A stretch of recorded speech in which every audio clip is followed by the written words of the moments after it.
ඉවරයක්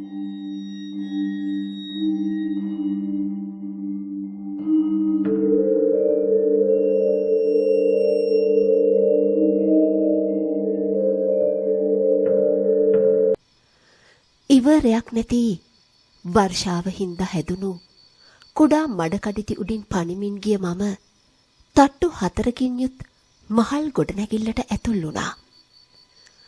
අද දහවලෙත් හිරු එළිය පොදක්වත් බිමට වැටුනේ නැති තරමටම වර්ෂාවයි.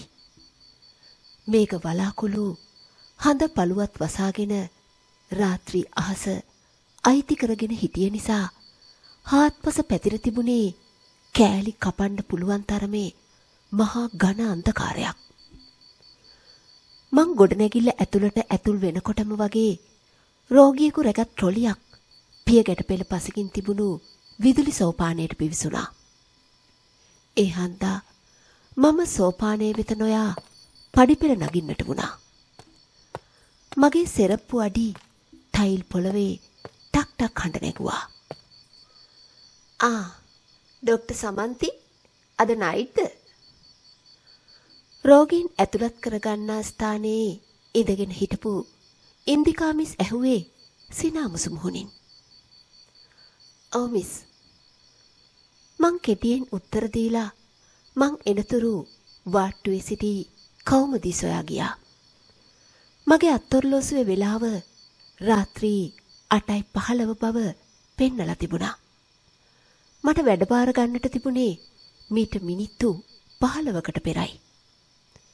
කෞමුදී සිටියේ රෝගීන් පරීක්ෂා කරන ස්ථානයේ රෝගියෙක් බලමින්. ඔය ආවද?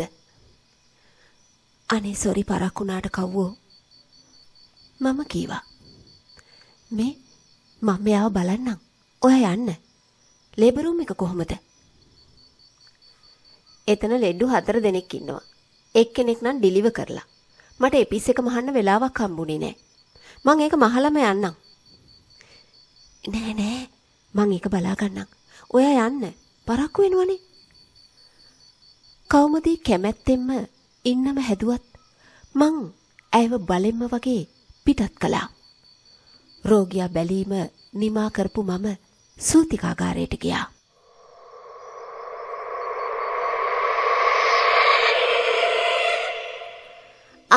ඩොක්ටර් සමන්ති අද නයිට් වගේ. එහි සිටි හෙදියත් මිඩ්වයිෆ්ලා දෙන්නත් මාව පිළිගත්තා. කොහමද මිස්? මොකද තත්ත්වේ? දරුවා බිහිකර තිබුණු කාන්තාවගේ එපිසියෝටොපි කැපුම් වැසීම සඳහා මිඩ්වයිෆ් මිස් කෙනෙක් මට උපකාර කළා. මේක නම් මහා පුදුම වැස්සක්නේ ඩොක්ටර්. මහන මැහුමේ නූල් පොට අල්ලා ගනිමින් ඇය කීවා. මමත් ජනේලෙන් පිටත බැලුවා.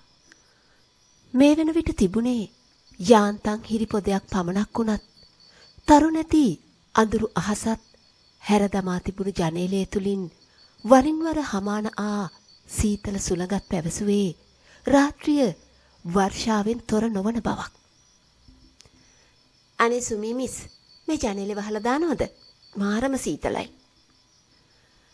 මා කියූ පසු ඇය පැමිණ ජනේලය වසා දැමුවා. වැස්ස නිසා අද එන්න ඉන්න අම්මලා ගෙවල් වල නතර වුණොත් හොඳයි. මං කීවේ ඇත්තටමයි. අපෝ නෑ ඩොක්ටර්. වැස්ස දවස් වලට තමයි අම්මලා වතුර යනවා කියාගෙන එන්නේ. මා අසල සිටි සමරනායක මිස් පැවසුවා. මම සීනහව සංකවා ගත්තා. මැහුම් දැමීමෙන් පසු සූතිකාගාරයේ සිටි අනික් මව්වරුන් තිදෙනාවත් මා ඉක්මනින්ම බැලුවා. ඉන් දෙදෙනෙක් නම් ඉක්මනින් දරුවන් බිහි කරાવી. එහි සිටි අනෙක් මවට නම් දැන්ම දරුවා ලැබෙන පාටක් නෑ. මම සින්ට පටන් ගැනීමට තීරණය කළා. වාට්ටුවේ විශේෂ වැඩක් නොතිබුණු නිසා මමත් අනිත් තිදෙනාත් ලේබර් රූම් එකේ කොනක තිබුණු මේසේ වටා ඉඳගෙන අල්ලාප සල්ලාපයෙන් කල් යැව්වා. ඩොක්ටර් කෑම කාලාද? කතා කරන්නට තවත් ඕපදූපයක් හමු නොවුණු තැන විනෝලි මිස් එහෙම ඇහුවා. මං කාලා ආවේ මිස්. ඔයාලා තාම කාලා නැද්ද? නෑ. අපි ආව ගමම උණු උණුවෙන් ආප්ප වගේක් කෑවා. ඒක නිසා බඩගින්නක් ආවේ නෑ. ඉතින් ළමයෝ දැන් 9:00ට ළඟයිනේ. කෑම නරක් වෙන්නේ නැද්ද? ඒක තමයි. අපි දෙන්න ගිහින් කාලා එන්නද එහෙනම්? එහෙම කියලා මිඩ්වයිෆ් මිස්ලා දෙන්නා පිට වෙලා ගියා. මමත් එහි සිටි හෙදිය වුණු සුමීරා මිසුත් තනි වුණා.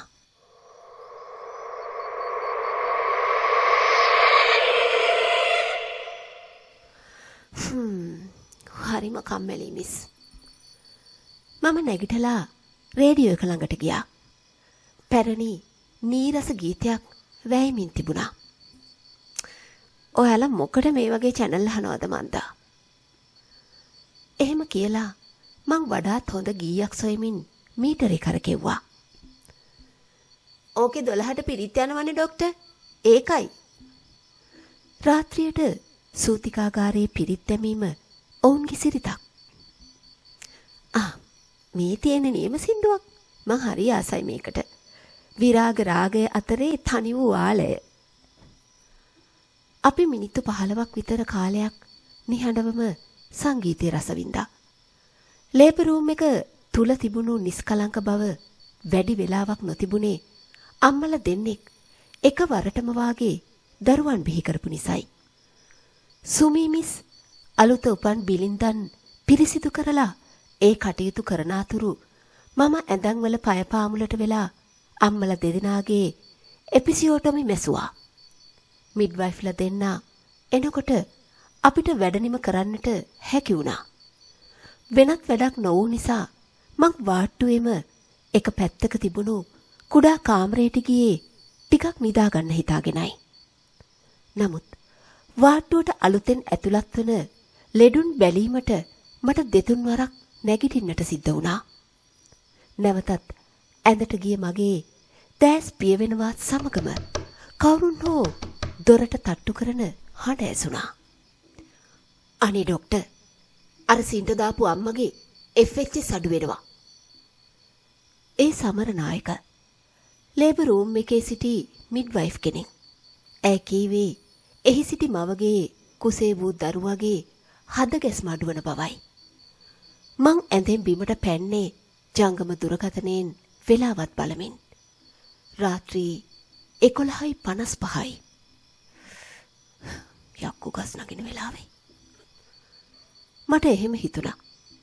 ඉක්මනින් ලෙඩාව බැලූ මට ඇය ස්වභාවිකව දරුවා බිහි කරන තෙක් බලා සිටින්නට නොහැකි බව වැටහුණා. මගේ ජ්‍යෙෂ්ඨ වෛද්‍ය නිලධාරියාව දුරකථනයෙන් සම්බන්ධ කරගෙන ඇති වී ඇති තත්ත්වය පැහැදිලි කළා. නංගි, ලෙඩාව තියටර් එකට අරන් යන්න. මම මේ දැන් මෙන්නම්. ඔහු එසේ කීවා.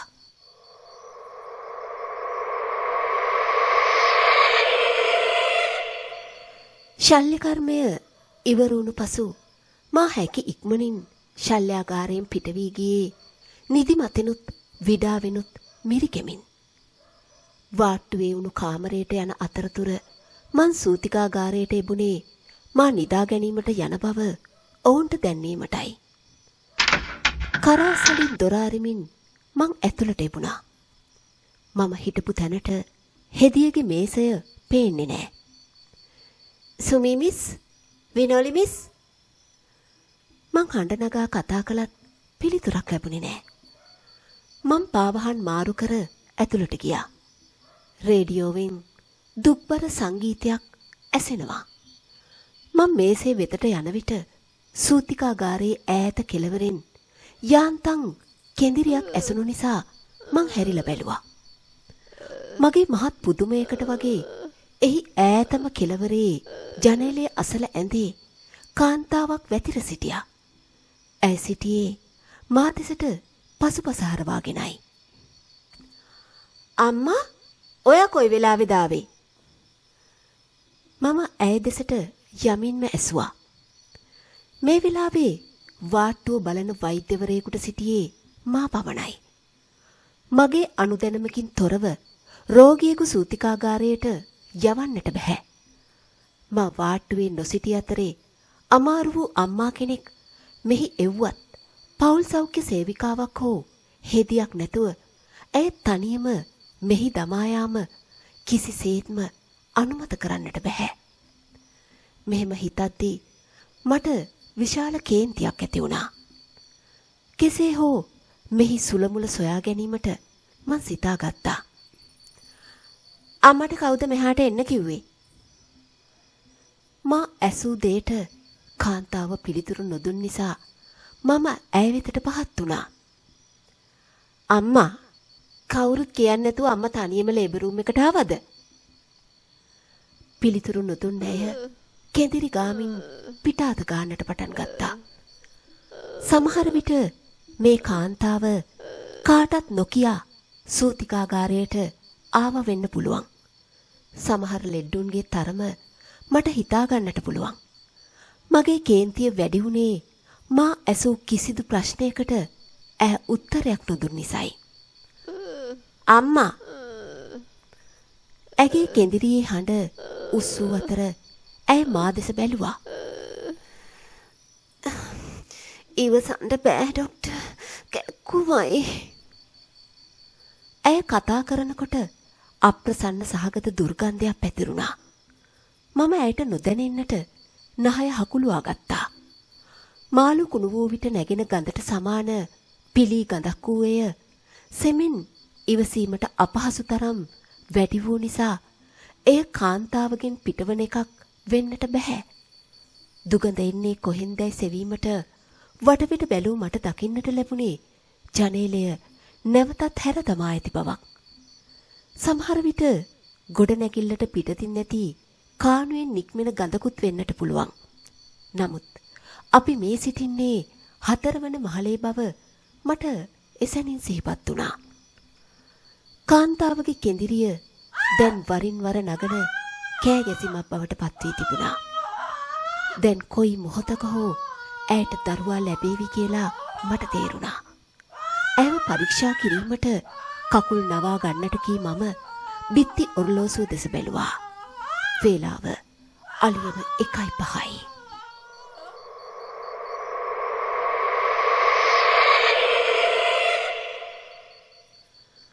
ඇය පරීක්ෂා කරන්නට සූදානම් වූ මට දරුවාගේ හිස කොටස බිහිවීමට ඔන්න මෙන්න කියා ඇති බව වැටහුණා. උදව්වට කාටවත් අඬ ගැසීමට තරම්වත් වෙලාවක් නැහැ. මට මේ කිරීමට සිදුව ඇත්තේ තනියමයි. මං අවශ්‍ය උපකරණ සොයාගෙන එපිසියෝටමි කැපුම ඇයට යෙදුවා. මා දරුවා පිටතටගෙන පෙකණිවල කැපීමට සූදානම් වෙන විට සූතිකාගාරයේ දොර ඇරෙන හඬ ඇසුණා. ඒ සමගම විනෝලි මිස් ඇතුළට ආවා. ඇගේ දැස් පුදුමයෙන් විශාල වූ නමුත් කිසිම ප්‍රශ්නයක් නොඅසාම ඇය මගේ උදව්වට දුවගෙන ආවා. ඇය දරුවා පිරිසිදු කිරීමට රැගෙන යද්දී මම මවගේ මැහුම් දැමීම සඳහා සූදානම් වුණා. විනෝලි මව් කිරි දීම සඳහා දරුවා මවගේ අතට දුන්නා. කීවෙනි බබා දැම්ම මේ? ඇය ඇසුවේ ඒ සඳහා මවට උපකාර අවශ්‍යදයි දැන ගැනීමට විය යුතුයි. 7 වෙනියා. කෑ ගැසීම නිසා බැරැන්ඩි වූ හඬකින් මව පිළිතුරු දුන්නා. මාත් විනෝලිත් මුහුණෙන් මුහුණ බලා මද සිනහාවක් නැගුවා. අම්මා තනියම සූතිකාගාරයට එන්නට ඇත්තේ දරුවා ලැබීමට ඉතා ආසන්න බව ඇයට තේරුණු නිසා විය යුතුයි. ඇගේ පැත්තෙන් බලන විට ඇය ගෙන ඇත්තේ හොඳ තීරණයක් වුණත් මා ඇයව නොදකින්නට අප සියලු දෙනාම වැටෙන්නේ විශාල අමාරුවකයි. මම ඒප්‍රන් එක දමාගෙන සූදානම් වන අතරේ විනෝලි මිස් රෝගියා මැහුම් දැමීමට සූදානම් කළා. ඇය මගේ උදව්වට එන්නට අත්වැසුම් දමන්නට ලෑස්ති වෙනු මම දුටුවා.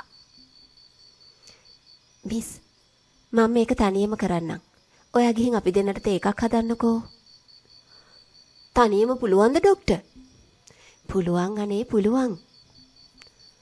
අම්මා, ඩොක්ටර් මැහුම් දානකම් මම බබාව අරගෙන තියන්නද? තනියම අල්ලගෙන ඉන්නත් අමාරු වෙයිනේ. නෑ මිස්, මට පුළුවන්.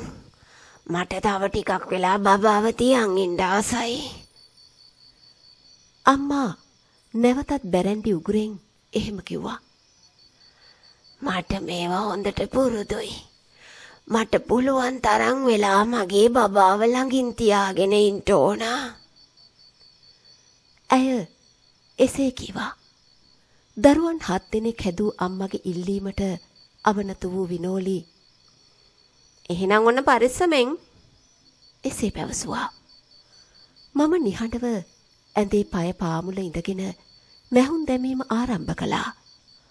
මව වරින් වර පුංචි එකාට මුමුණන හඬ මට ඇහෙනවා. මගේ පොඩි පැටියා, මගේ එකම පැටියා. ඇය කීපවරක් එසේ කියනු ඇසුණු නිසා මගේ එකම පැටියා කීවේ කුමක් නිසාදයි කල්පනා නොකර සිටින්නට මට නොහැකි වුණා. අනිත් බබාලගේ වයස කොහොමද අම්මා? මං එහෙම ඇහුවේ ඒ නිසයි. ඉපදුණු ගමම්ම ඒ බබාලා නැති වුණා ડોක්ටර්. ඇය කීවා.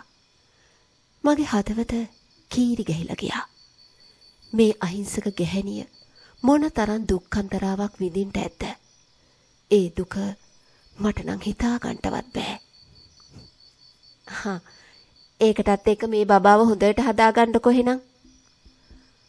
වෙන කියන්නට දෙයක් මට හිතා ගන්නට බැරි වුණා. ඇය මා කී දෙයට සෙමින් සිනාසුණා. මගේ දෑත් වැඩ කරන අතරතුර මං කල්පනා කරන්නට වුණා. ඉපදුණු ගමන් දරුවන් 6 දෙනෙකු මරු තුරුලට යනවා දුටු අසරණ අම්මා ගැන මට පුදුමාකාර අනුකම්පාවක් දැනුණා. ඇය හීන් හඬින් දරු නැලවිලි කීයක් මුමුණනවා මට ඇහෙනවා. ඒ අතර වරින් වර මොනවදෝ තොල් මතුරනවා. වෙලාවකට හඬ නැගෙන්නටම දරුවා සිප ගන්නවත් ඇහෙනවා. පොඩි එකත් තලු මරමර කිරි උරනවා. බබාට හොඳටම බඩගිනි වෙලා වගේ. මම එහෙම කිව්වා. මටත් හොඳටම බඩගිනි ડોක්ටර්. මම්මගේ කාර්යයේ අවසානයට ලං වෙනවත් එක්කම ඒ ලදරුවා මහත් හඬින් හඬන්නට පටන් ගත්තා. මම ඔහුව තදින් සිපගනිමින් නලවන්නට හැදුවා. වහලට වැටෙන වැස්සේ හඬ අභිබවමින් ඇගේ සිප ගැනීමේ හඬ මට ඇසුණා.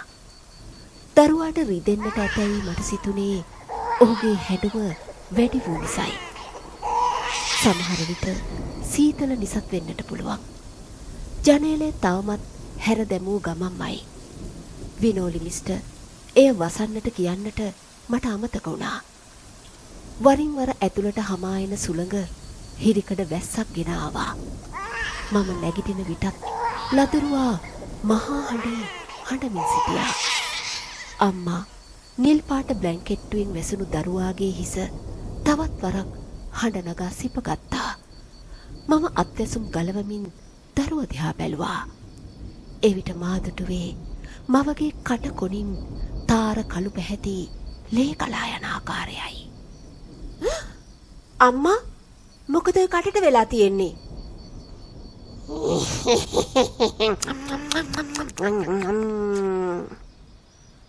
උගුර යටින් මෙන් සිනාසුණු ඇය මගේ දිහා බලලා දත් පෙන්නලා චච්චක් ගාලා තලු මැරුවා. ඇගේ දත් ටිකත් ලේ වලින් රතු පාට වෙලා. ඇස් විශාල කරගත් මම වඩාත් හොඳින් බැලීමට ඇය වෙත නැමුණා. ඇය අතේ සිට ලදරුවා දකිද්දී මගේ ඇඟේ ලේ සීතල වෙලා ගියා. දරුවාගේ හිස කොටස මුළුමනින්ම අතුරුදහන්ව ගිහින් ඔහුගේ ගෙලේ ඉතිරිව තිබුණු කොටසින් රක්ත වර්ණ ලේ ධාරාවක් ගලාගෙන ආවා. නමුත් තාමත් කන් බිහිරි කරවන හඬින් දරුවා හඬනවා ඇහෙනවා. අඩියක් පසුපසට ගිය මගේ දැස් නිලංකාර වුණා. සමබරතාවයේ ගිලිහි බිමට වැටෙන විටම මගේ හිස පිටුපස තද වේදනාවක් ඇති වුණා.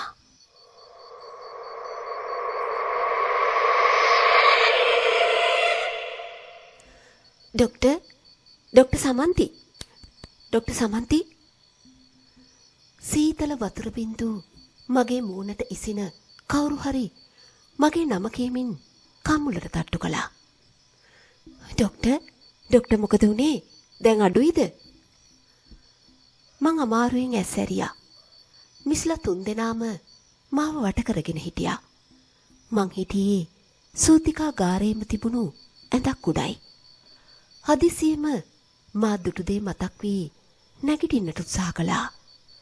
ඔළුව ඔසවනවත් සමගම එහි පිටුපසින් දැඩි වේදනාවක් ඇති වුණා. මම හිස අතකා බැලුවා. එතනින් ගලා ආලේ මගේ අතැඟිලි තෙත් කළා. කෝහරයා.